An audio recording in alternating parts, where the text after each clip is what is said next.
The smell of charcoal and pretension hung thick in my backyard as I flipped burgers for people who'd rather see me dead than underdone beef. My name's Eddie Marsh, and I'm about to tell you how a simple BBQ party turned me into the kind of man my wife never saw coming. Eddie, the Weber's smoking again. Vanessa's voice cut through the afternoon like a rusty blade. My wife of 8 years stood on our deck, perfectly manicured hands on her hips, wearing that white sundress that cost more than most people's rent. And where's the good silverware? I specifically said the good silverware. I wiped sweat from my forehead with the back of my hand. It's in the kitchen, same place it's been for 3 years, Van. Don't call me Van in front of guests. She descended the deck steps like she was walking a red carpet instead of pressure-treated lumber I'd installed myself. And smile. You look like someone died. Someone might, I thought, but kept my mouth shut. After all, this was Vanessa's annual summer BBQ, the social event that apparently determined our worth as human beings. The guest list read like a who's who of people I couldn't care less about. Her work friends from the marketing firm, neighbors who only spoke to us when they needed something, and today's special edition, her new client, Austin Heller. Austin pulled up in a silver BMW that probably cost more than I made in 2 years. He stepped out wearing khakis that had never seen an honest day's work and a polo shirt that screamed, "I peaked in college but refused to admit it." His handshake was the kind that tried too hard, firm grip, eye contact, the whole performance. "Eddie, right? Vans told me so much about you." Austin flashed teeth that were definitely professionally whitened. "Love what you've done with the place." Very authentic. The way he said authentic made it sound like a disease. I smiled back, the kind of smile I saved for door-to-door salesmen and people who cut me off in traffic. "Thanks. I did most of the work myself. You know, with my hands." Vanessa appeared at Austin's elbow like she'd been summoned. Austin's in real estate. He's been helping me understand property values in the area. Property values. Right. I turned back to the grill, but I could hear them whispering behind me. The kind of whispers that weren't meant to be secrets, just meant to make me feel excluded. My best friend Trent showed up 20 minutes later, driving his beat-up Ford pickup and wearing a t-shirt with more holes than fabric. Behind him walked his sister Maya, and I felt that familiar flutter in my chest that I'd been fighting for years. Maya was everything Vanessa wasn't, real, funny, and completely unimpressed by people like Austin Heller. "Eddie," Trent clapped me on the back hard enough to rattle my teeth. "This is fancy. You hiring a valet next year? Don't give Van any ideas." I handed him a beer, noting how Vanessa's smile tightened when she saw them. "Maya, you look great." She did. Maya wore jeans and a simple blue top that brought out her eyes. No designer labels, no pretense, just Maya being Maya. "Thanks for inviting us to your wife's networking event disguised as a party," she said with a grin that told me she saw right through the whole charade. The afternoon wore on like a bad movie you can't turn off. Austin held court by the pool, telling stories about his real estate conquests, while Vanessa hung on his every word. Her friend Lila, a gossip with an Instagram addiction, kept taking pictures of everything like she was documenting the social event of the century. I was refilling the cooler when I overheard the conversation that changed everything. "Honestly, Vanessa, I don't know how you stand it." Lila's voice carried across the patio. "I mean, look at his friends. That mechanic and his sister. They're so common." Austin laughed, the kind of laugh that made my jaw clench. "At least they're entertaining. Like watching a nature documentary." "Eddie's a good man," Vanessa said, but her tone suggested she was defending a pet rather than a husband. "He's just limited, you understand, limited." The word hit me like a physical blow. I'd worked 2 jobs to put her through business school. I'd renovated this house from a dump into something worth envying. I'd supported every dream, every ambition, every late night at the office that I was now beginning to understand differently. "You deserve better," Austin said, and his hand touched her arm in a way that made everything crystal clear. I stood there holding a bag of ice, watching my marriage dissolve in real time. But instead of anger, I felt something else. Something cold and calculating, something that whispered, "If they want to play games, let's play." The party continued around me, but I was no longer really there. I was planning, watching, learning. Austin's BMW had dealer plates, probably a lease he couldn't really afford. Lila couldn't go 5 minutes without checking her phone. Vanessa kept glancing toward the house like she was expecting something. As the sun started to set, Vanessa cornered me by the grill. Her cheeks were flushed from wine and attention, and she had that look in her eyes that used to mean good things, but now just looked predatory. "Eddie, we need to talk about your friends." "What about them?" "They don't fit. This is important for my career, and having people like Trent and Maya here, it reflects poorly on us." "On us? Or on you?" Her expression hardened. "Don't be difficult. I'm asking you to choose, them or me." The ultimatum hung in the air between us like smoke from the dying coals. Around us, the party continued, Austin telling another story, Lila taking more pictures, Maya and Trent sitting by themselves like they were quarantined. I looked at my wife, really looked at her, and saw a stranger wearing a familiar face.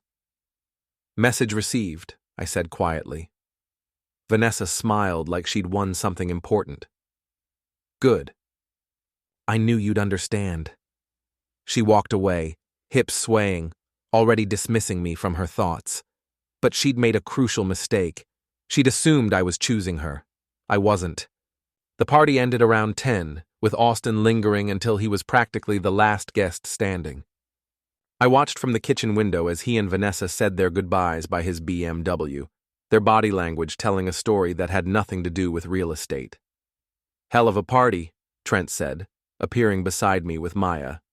Really felt the love in the room. "Your wife's friends are delightful," Maya added dryly, "especially the one who asked if I was the help. That was Lila. She's a peach." I turned away from the window as Austin's taillights disappeared down the street. "Thanks for coming. I know it wasn't exactly your scene." Maya studied my face with those sharp nurse's eyes that missed nothing. "You okay, Eddie? You seem different." "Just tired. Long day." Trent wasn't buying it either, but he knew when to push and when to let things slide. "Come by the shop tomorrow if you need to talk, or drink, or break something. I got plenty of junk cars that need destroying." After they left, I started cleaning up while Vanessa disappeared upstairs to freshen up. The party debris told its own story. Expensive wine bottles clustered around where Austin had been standing, cheap beer cans scattered where my friends had sat like refugees in their own country. I was loading the dishwasher when I heard Vanessa's phone buzzing on the counter. She'd left it behind in her rush to shower off the day's performance. The screen lit up with a text notification, and what I saw made my blood freeze. "Austin, can't stop thinking about this afternoon. When can we finish what we started?" My hands were steady as I picked up the phone. No password. Vanessa had always been careless about security, claiming she had nothing to hide. How wrong she was. The message thread between them went back months. Photos, videos, messages that painted a picture of a relationship that had nothing to do with property values and everything to do with property I thought was mine. "Missing you already. Eddie's upstairs snoring like a freight train. Wish you were here instead. Can't wait to see you tomorrow. Wear the red dress, the one Eddie bought you for your anniversary." He has no idea. Sometimes I think he's too stupid to figure it out, even if we did it in front of him. I scrolled through weeks of betrayal, each message a knife twist. But the worst part wasn't the affair itself. It was how little they thought of me. How completely they'd underestimated the man who'd been sharing their bed and paying their bills. The shower was still running upstairs when I found the folder labeled Our Future, photos of condos in Florida, flight information for weekend trips I'd never heard about, and a document that made my vision go red around the edges. It was a consultation with a divorce attorney. Not just any consultation, a strategy session. How to maximize her settlement. How to claim emotional abuse.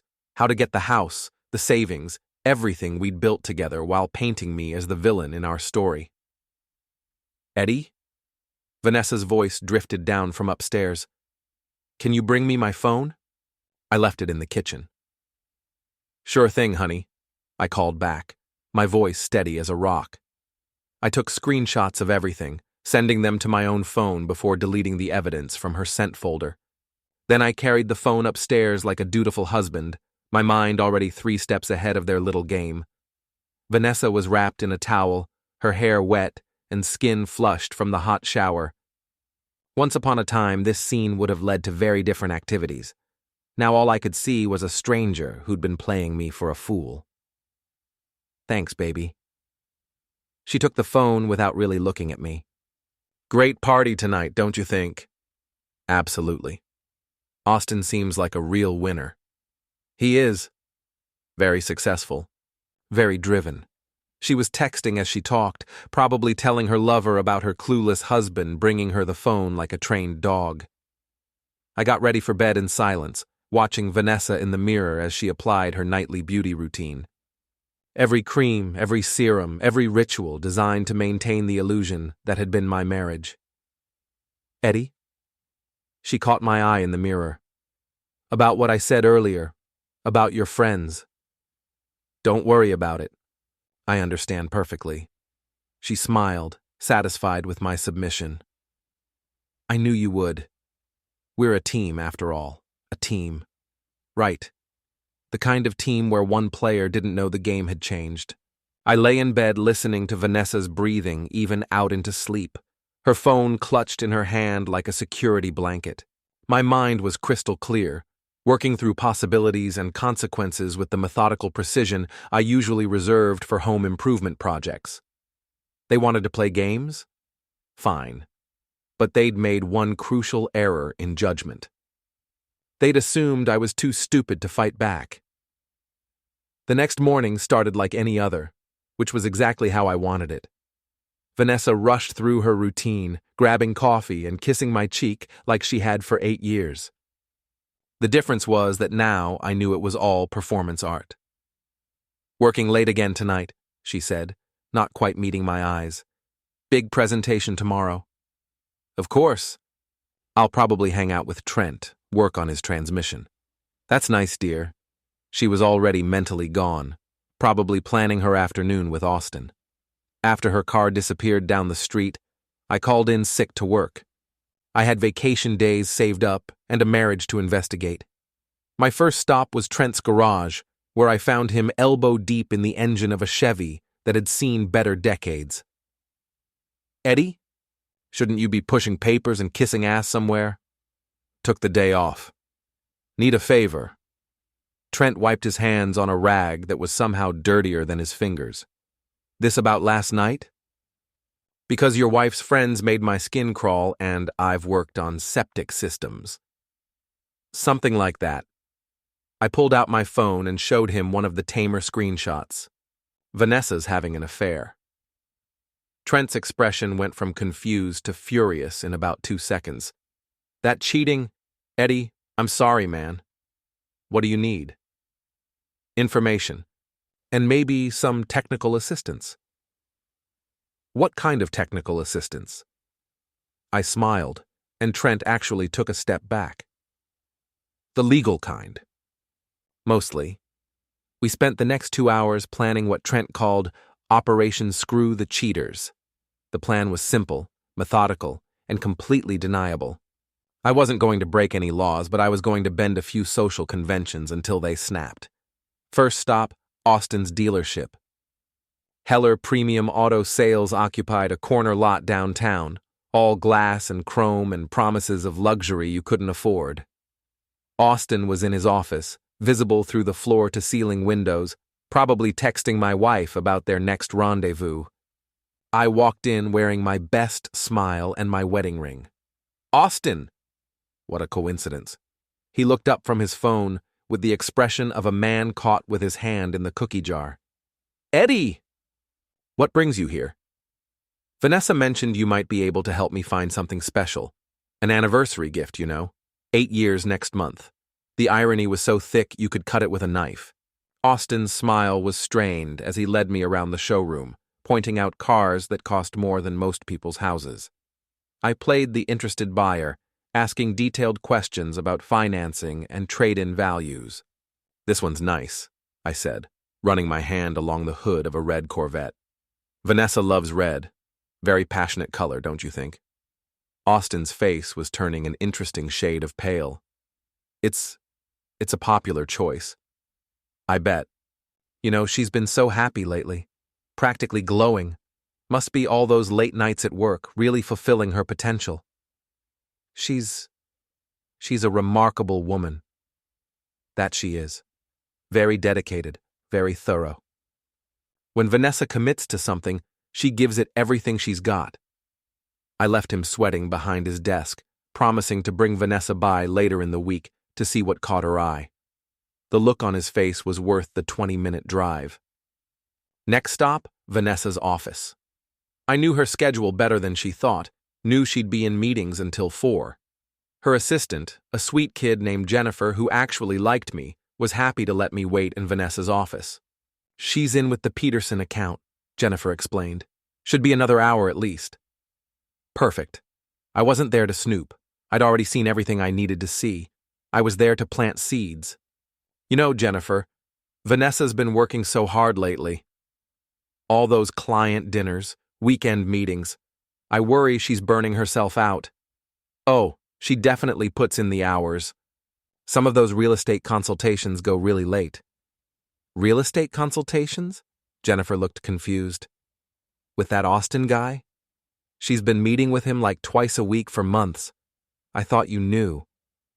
Of course. I worry she's taking on too much. Maybe I should surprise her sometime, bring dinner to one of these late meetings. That would be so sweet. Though last time she met him at that hotel downtown. The Marriott? Might be hard to find them. The Marriott. Of course. I thanked Jennifer and left, my mental map of their affair filling in with crystal clarity.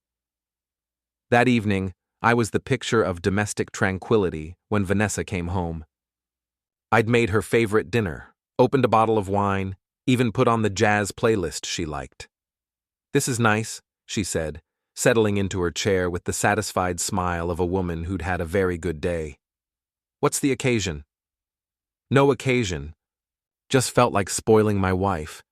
We ate and talked about nothing important. Her work, my work, the weather. Normal married couple conversation that felt like theater now that I knew the truth. But I played my part perfectly, the loving husband who suspected nothing. Oh, I stopped by Austin's dealership today, I mentioned casually over dessert. Vanessa's fork stopped halfway to her mouth. You did? Thought I might surprise you for our anniversary. He showed me this beautiful red Corvette. That's very thoughtful. He seemed nervous. Kept checking his phone. Must be a busy guy. I'm sure he is. He mentioned you might stop by this week. Something about property values? Vanessa's smile was so forced, it looked painful. Just research. For work. Of course. I reached across the table and took her hand. I'm proud of you, Van. All this extra effort you've been putting in. The late meetings, the weekend consultations. It shows real dedication. Her hand was trembling slightly in mine. Good. Let her wonder what I knew, what I suspected, what I was planning. The beauty of psychological warfare was that the enemy's imagination did half the work for you. After dinner, we settled on the couch to watch a movie. Vanessa kept checking her phone, typing quick responses when she thought I wasn't looking. I pretended to doze, listening to the soft clicks of her typing what were probably reassurances to Austin that everything was fine, that her stupid husband suspected nothing. She was right about one thing. I suspected nothing. I knew everything. 3 days later, I was ready to make my first real move. I'd spent the time gathering intelligence, mapping their routines, and preparing for what Trent called the opening shot of the war.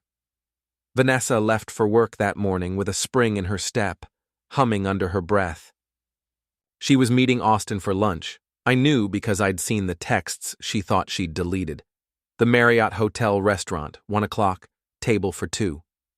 I arrived at 12:45, dressed in my best suit and carrying a bouquet of flowers. The hostess was a young woman with kind eyes who probably believed in love and marriage and all the things I used to believe in. "I'd like to surprise my wife," I told her with my most charming smile. "She's meeting a client for lunch, but I thought I'd crash the party."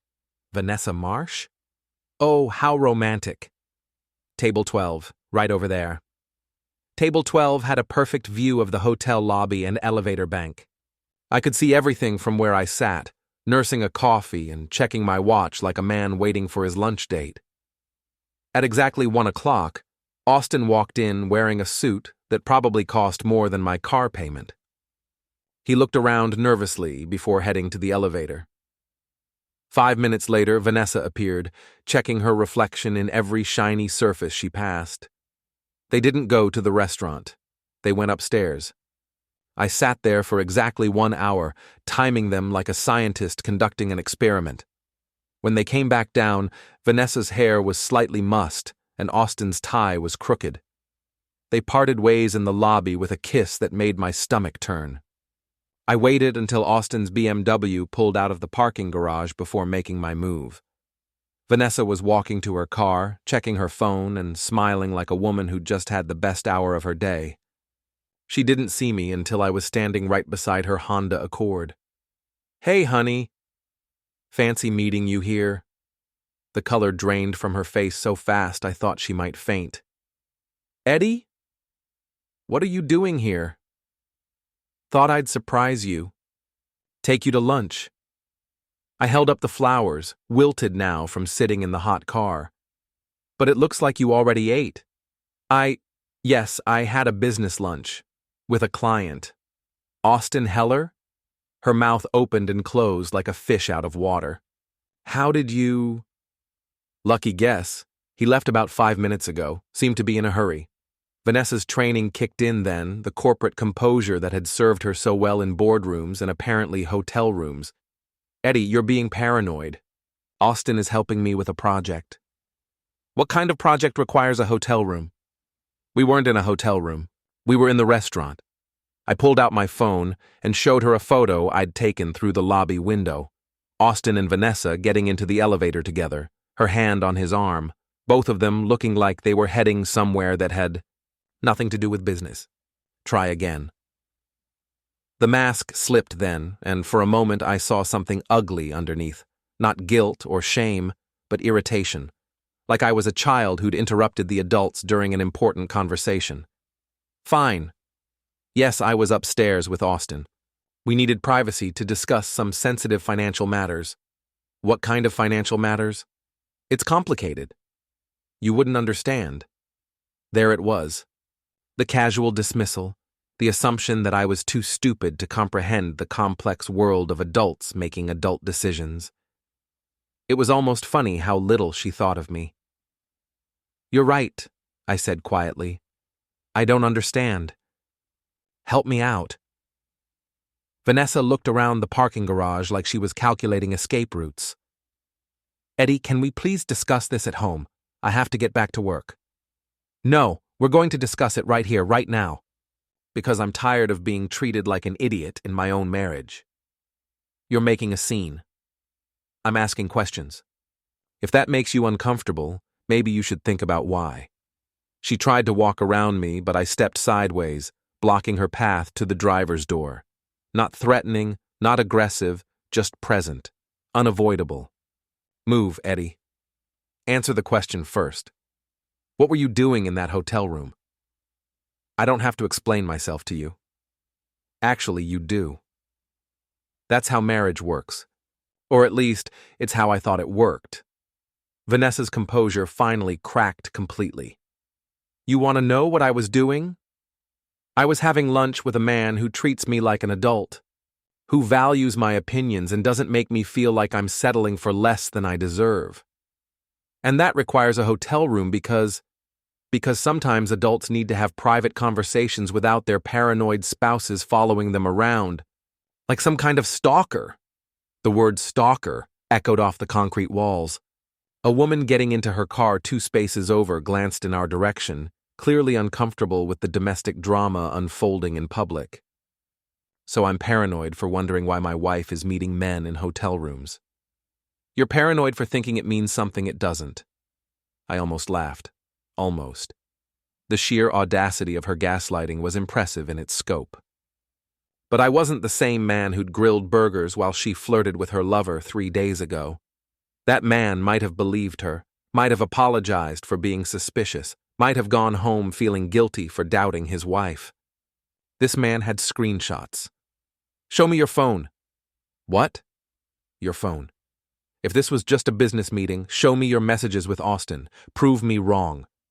Vanessa clutched her purse tighter. I'm not showing you anything. I don't have to prove my innocence to you. No, you don't.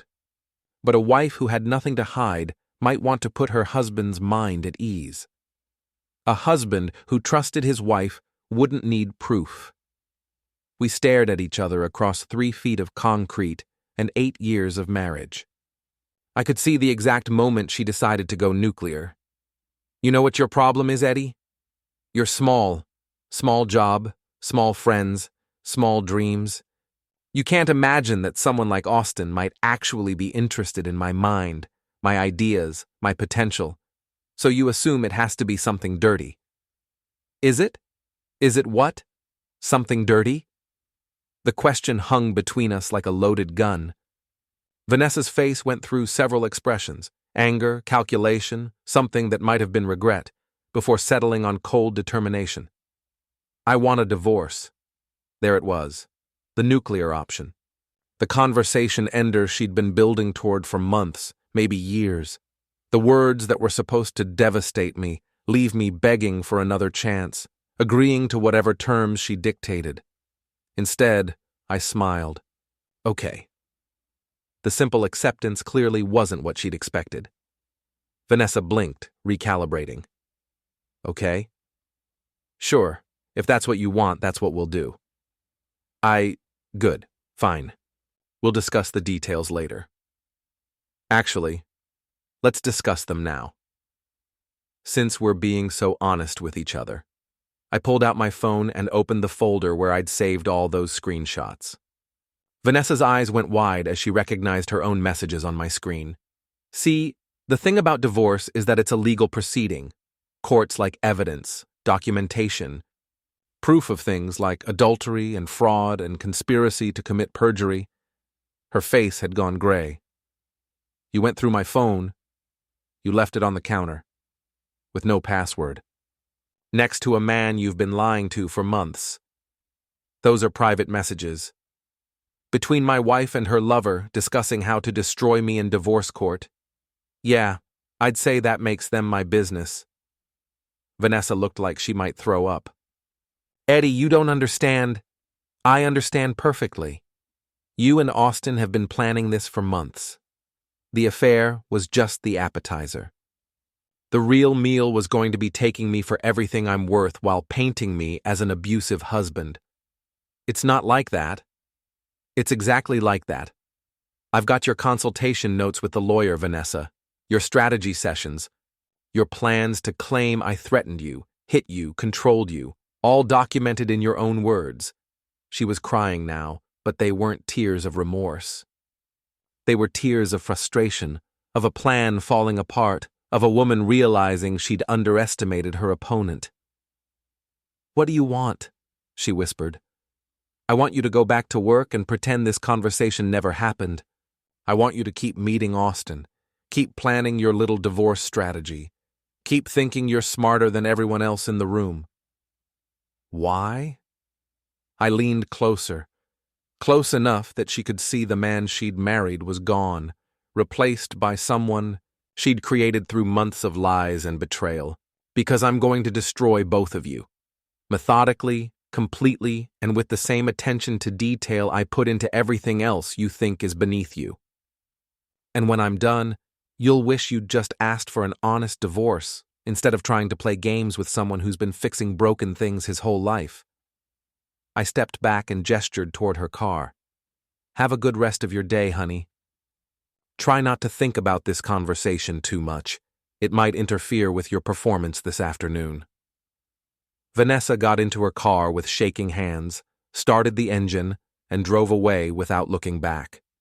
I stood in that parking garage for a long time, breathing in the smell of exhaust and concrete and the death of everything I'd thought my life was going to be. Then I got in my truck and went home to start the real work.